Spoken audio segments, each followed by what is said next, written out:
To do just a case study for 1 minute on the China corruption link and the role of our work more broadly in that. Malaysia, for 61 years, one party governed this country since it became independent in 1957.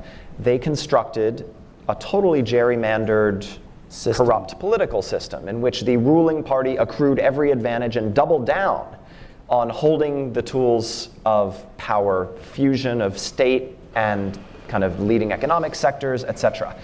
So IRI, we had worked in Malaysia with opposition political parties since 2002. And guess whose funding we did it with? The National Endowment for Democracy. Because guess who wouldn't fund democratic political party work in Malaysia?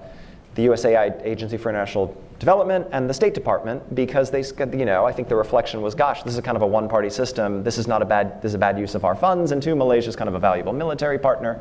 So for 15 years, working with NED resources, we worked to strengthen Malaysian opposition parties.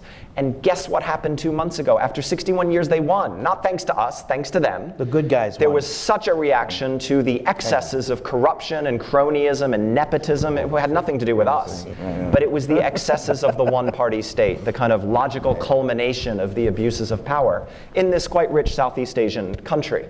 And so I visited, and I was sitting there with many of the leaders, the new leaders of this government, many of whom were just our partners we had been working with for 15 years. And one of the most senior of them, who's now one of the people running the government, said to me, gosh, IRI, you never gave up on us even when we were ready to give up on ourselves, right? And we're sitting in the Prime Minister's office. Here we are.